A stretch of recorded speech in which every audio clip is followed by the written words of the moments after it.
Les médicaments anticoagulants sont utilisés pour empêcher la formation de caillots sanguins.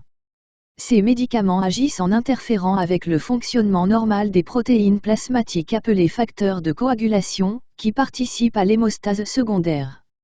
Mais concentrons-nous spécifiquement sur l'anticoagulant warfarine, qui agit en empêchant la synthèse des facteurs de coagulation 2, 7, 9 et X, et des protéines anticoagulantes C et S. Maintenant, pour comprendre la régulation de la formation de caillots, nous devons d'abord parler brièvement de l'hémostase, dans laquelle l'hémo fait référence au sang, et la stase signifie arrêter ou arrêter. L'hémostase est divisée en deux phases, l'hémostase primaire et secondaire. L'hémostase primaire implique la formation d'un bouchon plaquettaire autour du site d'un vaisseau sanguin blessé, et l'hémostase secondaire renforce le bouchon plaquettaire avec la création d'un maillage protéique appelé fibrine. Pour arriver à la fibrine, un ensemble de facteurs de coagulation dont chacun ou enzymes doivent être activés. Ces enzymes sont activées par un processus appelé protéolyse, où une partie de la protéine est coupée. Au total, il y a 12 facteurs de coagulation numérotés facteur I12, mais il n'y a pas de facteur 6. La plupart de ces facteurs sont produits par les cellules du foie, et il s'avère que la production des facteurs de coagulation 2, 7, 9 et X nécessite une enzyme qui utilise la vitamine K. Maintenant, lorsque la vitamine K est absorbée par le tube digestif et se déplace vers le foie, elle est sous sa forme alimentaire et elle est appelée quinone de vitamine K. Une enzyme, appelée quinone réductase, prend des électrons du NADPH et les donne à la vitamine K-quinone, la convertissant en la forme réduite appelée vitamine K-hydroquinone. Ensuite, l'hydroquinone de vitamine K agit comme un cofacteur en donnant ses électrons à une enzyme appelée gamma-glutamyl carboxylase, qui convertit les formes non fonctionnelles des facteurs de coagulation 2, 7, 9 et X en leur forme fonctionnelle. La gamma-glutamyl carboxylase ajoute un groupe carboxyle, qui est un groupe chimique composé d'un carbone et de 2 oxygènes, à l'extrémité des résidus d'acide glutamique sur les protéines. Après l'étape de carboxylation, la vitamine K est sous forme oxydée, où elle peut accepter les électrons, et on l'appelle époxyde de vitamine K. L'époxyde de vitamine K est reconverti en vitamine K-quinone par une autre enzyme appelée époxyde réductase de vitamine K, ou VCOR, qui donne des électrons à l'époxyde de vitamine K à l'aide d'un groupe thiol. De cette façon, une seule molécule de vitamine K peut être réutilisée plusieurs fois. Il s'avère que le médicament warfarine, qui a d'abord été utilisé comme poison pour rats, bloque la fonction de cette enzyme qui empêche la vitamine K d'être recyclée. Par conséquent, les facteurs 2, 7, 9 et X ne sont pas activés. Examinons maintenant de plus près la cascade de coagulation pour voir où ces facteurs de coagulation jouent leur rôle respectif. La cascade de coagulation commence par deux voies, les voies extrinsèques et intrinsèques. La voie intrinsèque commence lorsque le facteur 12 circulant entre en contact avec la surface des plaquettes activées ou du collagène. Le facteur 12 activé, puis active le facteur 11, qui active le facteur 9 qui active le facteur X. Le facteur X commence la voie commune où il active le facteur 2, qui active le facteur I qui construit le maillage de fibrine. Lorsque le facteur 2 est activé, il active également 4 autres facteurs, V, 8, 9 et 13. Le facteur V est activé et agit comme cofacteur pour X, le facteur 8 agit comme cofacteur pour le facteur 9, et le facteur 13 aide le facteur I, ou fibrine, à former des réticulations. Dans la voie extrinsèque, les facteurs tissulaires exposés sur le vaisseau sanguin endommagé activent le facteur 7, qui active le facteur X et commence la voie commune. Donc, sans vitamine K, la perte de facteur 7 signifie que la voie extrinsèque ne fonctionnera pas, il en va de même pour le facteur 9, et sans facteur X et 2, la voie commune ne fonctionnera pas.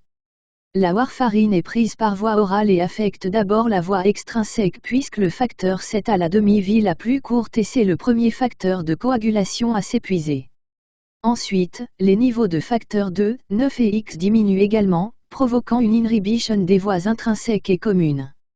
Étant donné que le facteur 7 diminue en premier, l'efficacité de la warfarine est surveillée à l'aide d'un test sanguin appelé temps de prothrombine, ou PT, qui est une mesure du fonctionnement des voies extrinsèques et communes. Pour effectuer ce test, du sang est prélevé et le plasma est séparé par centrifugeuse.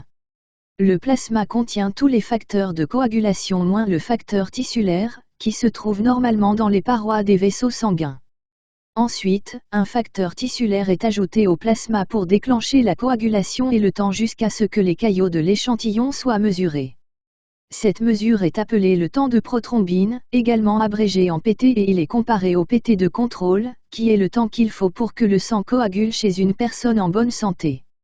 Maintenant, le problème avec PT est qu'il existe plusieurs kits de tests de différentes entreprises et qu'ils provoquent toute la coagulation à des rythmes différents.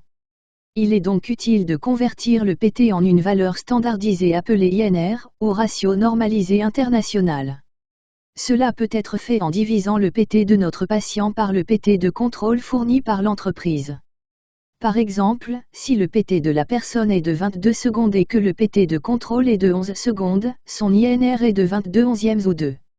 Cela signifie que le sang de cette personne prend 2 fois plus de temps à coaguler que celui d'une personne en bonne santé. Un INR normal est de 1,1 ou moins, mais pour quelqu'un qui prend de la warfarine, l'objectif habituel est un INR entre 2 et 3. L'utilisation principale de la warfarine est dans la prévention des troubles causés par les caillots sanguins. Ceci inclut la thrombose veineuse profonde, ou TVP, qui est lorsque des caillots sanguins veineux appelés thrombus se forment dans les veines profondes des jambes.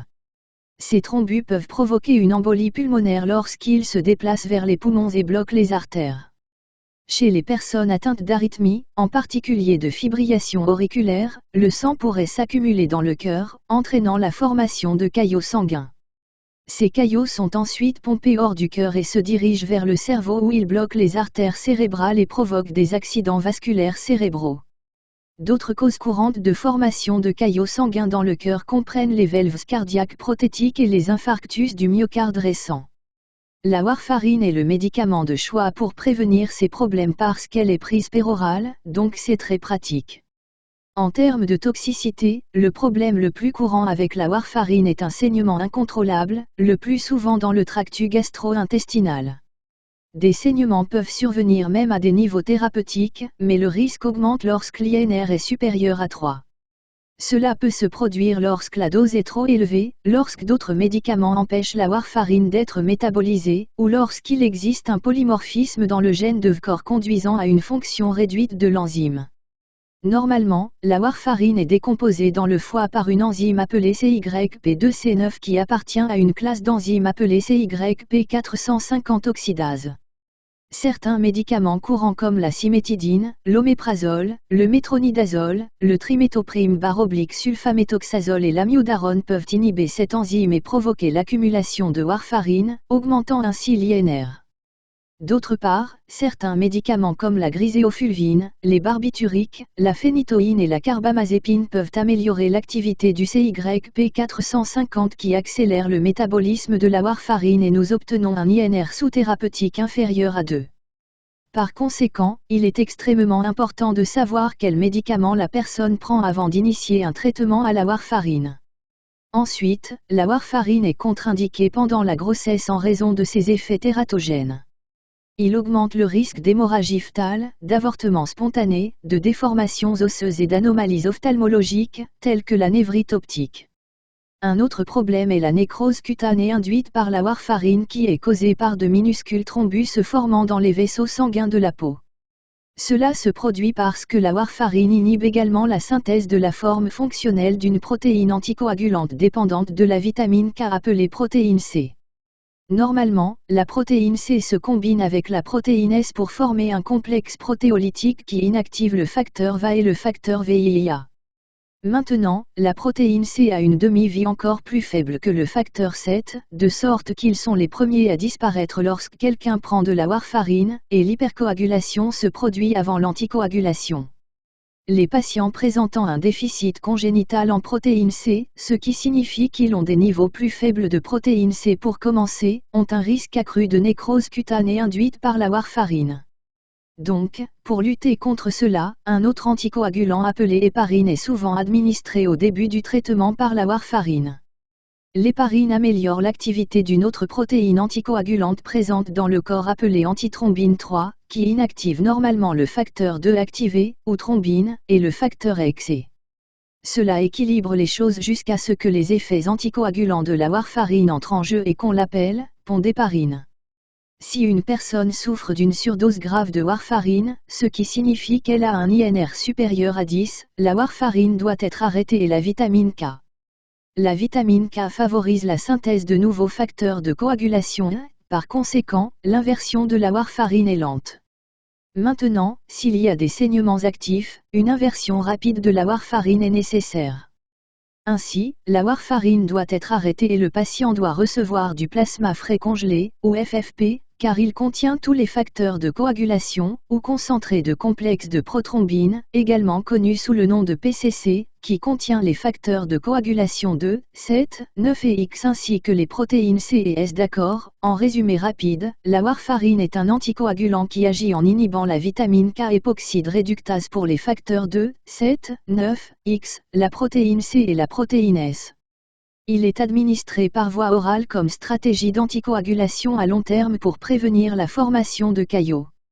Son profil de toxicité comprend les saignements, les interactions médicamenteuses, la tératogénicité et la nécrose cutanée due à l'hypercoagulation initiale et transitoire.